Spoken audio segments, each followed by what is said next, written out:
Hello everyone, edu rocket channel पर आप सभी का स्वागत है। ये DSSB स्पेशल साइकोलॉजी की एक सुपर MCQ के नाम से सीरीज स्टार्ट की गई है, जिसमें PRT, TGT और PGT लेवल के साइको के क्वेश्चन और चाइल्ड पेडागोजी के क्वेश्चन होंगे। तो फ्रेंड्स, इसको ज़रूर देखें, ये आपके बहुत काम आने वाली है। तो आइए वीडियो स्टार्ट करते हैं। क्वेश्चन नंबर 261, निम्नलिखित में से किस मनोवैज्ञानिक का सिद्धांत सुव्यवस्थित व्यवहार का सिद्धांत के नाम से जाना जाता है? तो फ्रेंड्स, ये सुव्यवस्थित आएगा, बर्कल का, CL हल का, कहलर का या मन का? तो इसका आंसर है CL हल का। तो कौन थे CL हल? इनका पूरा नाम था क्लार्क लियोनॉय हल, जिन्होंने reinforcement theory, drive reduction theory या ड्राइव स्टिमुलस डिडक्शन भी दिया है।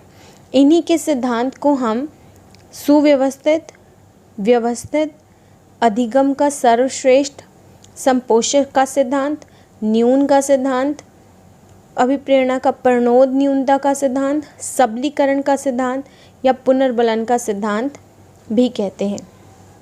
बढ़ते हैं नेक्स्ट क्वेश्चन पर। चेतन, अर्धचेतन और अचेतन ये किसके अंग हैं? चेतना के, मस्तिष्क के, शरीर के या बुद्धि के? तो इसका आंसर आएगा चेतना के, यानी मन के। ये सिगमंड फ्रॉइड द्वारा दिए गए हैं। बढ़ते हैं नेक्स्ट क्वेश्चन पर। निम्न में से कौन से पूर्व बाल्यावस्था की विशेषता नहीं है, यानी अर्ली चाइल्डहुड की? दल में रहने की व्यवस्था, अनुकरण करने की अवस्था, प्रश्न करने की अवस्था या खेलने की अवस्था? तो अर्ली चाइल्डहुड में बच्चे जो हैं वो खेलने की अवस्था में नहीं होते, वो प्रश्न करते हैं, नकल करते हैं और अपने ग्रुप भी बनाते हैं। नेक्स्ट है, व्यक्तित्व का पहला प्रकारात्मक वर्गीकरण प्रस्तुत किया है? मन ने, शाल्डन ने, हिप्पोक्रेट्स ने या फिर कैटल ने? तो इसका आंसर आएगा C, हिप्पोक्रेट्स ने। तो हिप्पोक्रेट्स ने व्यक्तित्व का वर्गीकरण संवेग यानी इमोशंस या स्वभाव के आधार पर किया है। बढ़ते हैं नेक्स्ट प्रश्न पर। सूझ द्वारा सीखने के सिद्धांत का प्रतिपादन किसने किया है? थॉर्नडाइक ने, कहलर ने, पावलोव ने या वुडवर्थ ने? ये हम काफ़ी बार पढ़ चुके हैं। सूझ का सिद्धांत दिया है कहलर ने। तो ये था क्या? गेस्टोल्ट साइकोलॉजिस्ट। गेस्टोल्ट साइकोलॉजिस्ट थे ये, जिन्होंने अनुभव व्यवहार का विज्ञान दिया है। इनका मतलब ये था, गेस्टोल्ट का मतलब क्या होता है कि किसी चीज़ को पूरे उसमें देखना, एज़ कम्पेयर टू पार्ट, उनको एज अ होल हम हमेशा सी करते हैं। उसका परसेप्शन या इंसाइट यानी सूझबूझ से हम किसी भी व्यवहार का पता लगाते हैं।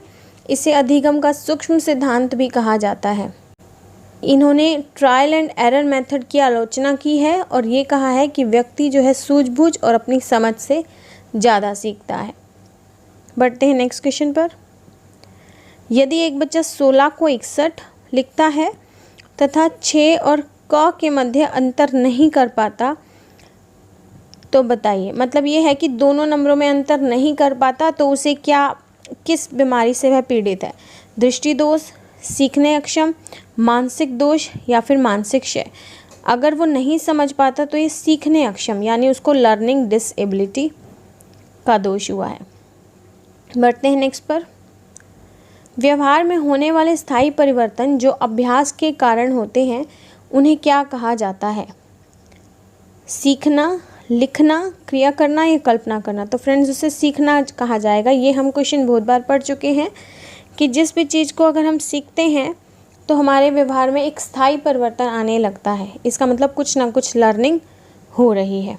बढ़ते हैं नेक्स्ट प्रश्न पर। घनिष्ठ मित्रता की प्रवृत्ति किस में पाई जाती है? शैशवावस्था में, बाल्यावस्था में, किशोरावस्था में या फिर उपयुक्त सभी? तो इसका आंसर आएगा किशोरावस्था में। जो भी किशोरावस्था होती है, एडल्ट एज होती है, उसमें लोग अपनी मतलब एक पक्की मित्रता का स्वभाव रखना शुरू कर देते हैं। 269, चिंतन अनिवार्य रूप से है क्या? संज्ञानात्मक गतिविधि, मनोगतिक प्रक्रिया, मनोवैज्ञानिक परिघटना या भावात्मक व्यवहार? तो चिंतन जो है वो अनिवार्य रूप से एक संज्ञानात्मक गतिविधि है, जिसमें हमारे माइंड का, संज्ञान का यूज़ होता है। नेक्स्ट क्वेश्चन, इनमें से कौन सा बाल विकास का सिद्धांत है? विकास परिपक्वन तथा अनुभव यानी मैच्योरिटी और एक्सपीरियंस के बीच अन्योन्य क्रिया की वजह से घटित होता है। अनुभव विकास का एकमात्र निर्धारक है। विकास प्रबलन और दंड के द्वारा निश्चित किया जाता है, या विकास प्रत्येक बच्चे की गति का सही ढंग से अनुमान लगा सकता है। तो इसका ऑप्शन आएगा फर्स्ट, विकास जो है परिपक्वन और अनुभव के बीच अन्योन्य क्रिया की वजह से घटित होता है। नेक्स्ट क्वेश्चन, जो बुद्धि सिद्धांत में सम्मिलित मानसिक प्रक्रियाओं और बुद्धि द्वारा लाए जा सकने वाले विविध रूपों जैसे सृजनात्मक बुद्धि को शामिल करता है वह क्या कहलाता है? स्टर्नबर्ग का बुद्धिमत्ता का त्रिमंत्र सिद्धांत, जिसे त्रितंत्र भी बोलते हैं, बुद्धि का सावेट सिद्धांत, थर्स्टन की प्राथमिक मानसिक योग्यताएं, या स्पीयरमैन का जी कारक। तो इसका आंसर आएगा ए, स्टर्नबर्ग का बुद्धिमत्ता का त्रितंत्र सिद्धांत। तो ये होता क्या है, पढ़ते हैं। यह एक आधुनिक सिद्धांत माना जाता है। यह मानव बुद्धि को एक ही क्षमता की बजाय अलग अलग घटकों में तोड़कर समझाने का प्रयास करता है। 3 भागों में डिवाइडेड है। व्यवहारिक बुद्धि, जिसे हम संदर्भात्मक बुद्धि भी कहते हैं, रचनात्मक बुद्धि जो अनुभवात्मक बुद्धि के नाम से भी जानी जाती है, और तीसरी है विश्लेषणात्मक बुद्धि जो घटकीय बुद्धि के नाम से भी जानी जाती है। पहली है व्यवहारिक बुद्धि। स्टर्नबर्ग के त्रिबुद्धि सिद्धांत के अनुसार यह बुद्धि वो होती है जिसका उपयोग करके आप अपने आसपास की चीज़ों से अपना काम कर लें। व्यवहारिक बुद्धि एक तरीके से आपके प्रैक्टिकल ज्ञान पर आधारित होती है। व्यवहारिक बुद्धि को संदर्भात्मक बुद्धि भी कहते हैं, जैसा कि नाम से ही पता चलता है कि यह आपके व्यवहार में साफ तौर से देखी जाती है। व्यवहारिक बुद्धि का ही प्रयोग करके आप अपने आसपास की चीज़ों से सामंजस्य स्थापित करते हैं। अगली बुद्धि है रचनात्मक या अनुभवात्मक बुद्धि। स्टर्नबर्ग के त्रितंत्र सिद्धांत के अनुसार यह बुद्धि का दूसरा घटक है। रचनात्मक या अनुभवात्मक बुद्धि में व्यक्ति अपनी पिछली जिंदगी के घटनाक्रम और अनुभव का इस्तेमाल करके कुछ क्रिएटिव या सृजनात्मक कार्य करने का प्रयास करता है। रचनात्मक या अनुभवात्मक बुद्धि को सृजनात्मक बुद्धि भी कहते हैं। रचनात्मक बुद्धि का ही प्रयोग करके व्यक्ति कुछ नया या इनोवेटिव करने का प्रयास करता है। रचनात्मक बुद्धि से ही जीवन के नए आयामों और सिद्धांतों का निर्माण किया जाता है। इसलिए हम कह सकते हैं कि बुद्धि का जो त्रितंत्र सिद्धांत है उसके दूसरे घटक रचनात्मक बुद्धि, अनुभवात्मक बुद्धि, सृजनात्मक बुद्धि या फिर अनुभवजन्य बुद्धि व्यक्ति को इनोवेशन करने, नए सिद्धांत खोजने, जीवन के नए नियम बनाने और मौलिकता को बढ़ाने के लिए प्रेरित करने का काम करती है। तीसरी बुद्धि है विश्लेषणात्मक या फिर घटकीय बुद्धि। विश्लेषणात्मक बुद्धि का प्रयोग करके व्यक्ति किसी समस्या को छोटे छोटे भागों में तोड़कर उसको हल करने का प्रयास करता है। इससे व्यक्ति को तार्किक समस्याओं को सुलझाने में मदद मिलती है। इसी बुद्धि का प्रयोग करके व्यक्ति किसी भी सवाल का तुरंत जवाब दे पाने में सक्षम होता है। और एक प्रकार से विश्लेषणात्मक बुद्धि को आप बुद्धि तत्परता भी कह सकते हैं, यानी कि प्रेजेंस ऑफ माइंड, क्योंकि घटकीय बुद्धि से ही व्यक्ति तार्किक प्रश्नों के जवाब किसी डिबेट में अपना पक्ष रखने की क्षमता प्रदान करते हैं। बढ़ते हैं नेक्स्ट प्रश्न पर। अभिप्रेरणा चक्र के संदर्भ में निम्नलिखित में से कौन सा सही क्रम है? तो इसका डायरेक्ट हम आंसर देखते हैं। देखिए, सबसे पहले आएगा आवश्यकता, यानी कि बच्चे की नीड, उसके बाद उसकी प्रबल प्रेरणा, फिर उत्तेजना, फिर लक्ष्य उन्मुखी व्यवहार, फिर उपलब्धि और लास्ट में आएगा उत्तेजना में कमी। तो यही इसका सही क्रम है। बढ़ते हैं नेक्स्ट प्रश्न पर। शब्दों में अक्षरों के क्रम को पढ़ने में कठिनाई का अनुभव करना और अक्सर चाक्षुष स्मृति का ह्रास डैश से संबंधित है, मतलब दिखना, चाक्षुष। डिस्कैल्कुलिया, डिस्ग्राफिया, डिस्प्रेक्सिया या फिर डिसलेक्सिया। तो डिसलेक्सिया फ्रेंड्स इसका आंसर आएगा। बाकी के बारे में भी हम बात कर लेते हैं कि बाकी क्या है। पहला है डिस्कैल्कुलिया। डिस्कैल्कुलिया कैलकुलेशन प्रॉब्लम है जो मैथ्स के फैक्ट एंड फिगर्स में आती है। नेक्स्ट है डिस्ग्राफिया। डिस्ग्राफिया है इनएबिलिटी टू राइट, यानी जो शारीरिक रूप से अक्षम हो, जिसे हम ऑर्थोपेडिकली भी से भी रिलेट कर सकते हैं। नेक्स्ट है डिस्प्रेक्सिया। डिस्प्रेक्सिया होता है लिखना, बोलना और पढ़ना यानी कोऑर्डिनेशन और मूवमेंट, जिसमें मोटर स्किल प्रॉब्लम्स आ जाती हैं, जैसे बच्चा पेंसिल नहीं पकड़ सकता तो वो इसी में आएगा। नेक्स्ट है डिसलेक्सिया। डिसलेक्सिया होता है डिफ़िकल्टी इन रीडिंग, जो हमारे तंत्रिका तंत्र से संबंधित होती है। नेक्स्ट क्वेश्चन, निम्न में से कौन सा समाजीकरण की निष्क्रिय एजेंसी है? परिवार, इको क्लब, सार्वजनिक पुस्तकालय या स्वास्थ्य क्लब? तो इसका आंसर आएगा सी, सार्वजनिक पुस्तकालय। नेक्स्ट, पियाजे मुख्य रूप से किसके अध्ययन के लिए जाने जाते हैं? भाषा विकास, यौन विकास, संज्ञानात्मक विकास या सामाजिक विकास?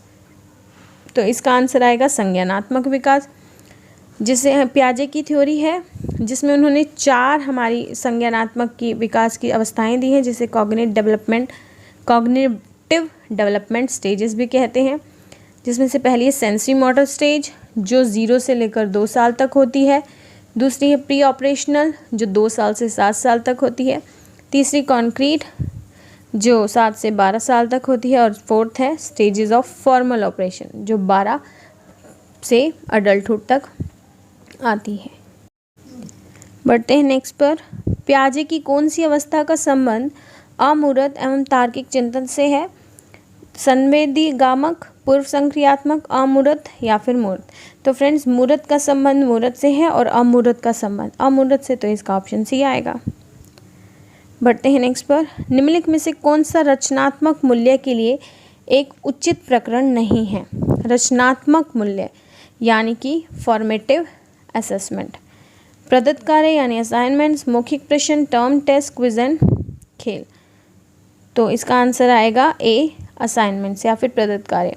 देखिए, अब एफ ए और ऐसे होता क्या है? एफ ए होता है फॉर्मेटिव असेसमेंट, जो फॉर लर्निंग किया जाता है, लर्निंग यानी सीखने के लिए। ऐसे होता है समेटिव असेसमेंट, जो ऑफ लर्निंग किया जाता है, यानी जो हमने किया है उसके बारे में पता लगाने के लिए कि हमें वो अच्छी तरह से आया है या नहीं। एफ ए निर्देशन के बीच में भी किया जा सकता है, लेकिन ऐसे हमेशा अंत में। एफ ए में आकलन के जो अंक हैं वो परीक्षा में नहीं जोड़े जाते और ऐसे में जोड़े जाते हैं। एफ ए में उपचारात्मक शिक्षण होता है, जबकि ऐसे में नहीं होता। एफ ए में फीडबैक होता है, इसमें ऑरल और रिटन टेस्ट वगैरह होते हैं, लेकिन ऐसे में ऐसा कुछ भी नहीं होता और टर्म टेस्ट होते हैं। बढ़ते हैं नेक्स्ट पर। जब बच्चा फेल होता है तो इसका तात्पर्य क्या है? तो याद रखिए फ्रेंड्स, जब भी बच्चा फेल होता है इसका मतलब ये है कि हमारा सिस्टम यानी हमारी व्यवस्था फेल हुई है। नेक्स्ट क्वेश्चन, निम्नलिखित में से किस मनोवैज्ञानिक का सिद्धांत सुव्यवस्थित व्यवहार का सिद्धांत के नाम से जान जाता है? रिपीटेड आ गया, अभी ऊपर हुआ था, तो सुव्यवस्थित हमने कर लिया, CL हल। करते हैं नेक्स्ट पर। अध्ययन को चाहिए कि सीखने की प्रारंभिक अवस्था में वह बच्चों को अधिक से अधिक सहायता करे एवं अधिक पुनर्बलन प्रदान करे, सीखने की अंतिम अवस्था में न्यूनतम सहायता करे। तो ये कथन किस मनोवैज्ञानिक के सिद्धांत पर आधारित है? कार्विन, स्किनर, CL हल या गिलफोर्ड? तो इसका आंसर आएगा CL हल, यानी क्लार्क लिनार्डे हल। फ्रेंड्स, अगर वीडियो पसंद आई है तो लाइक एंड शेयर करना ना भूलें और हमारे चैनल को सब्सक्राइब ज़रूर करें। Thank you.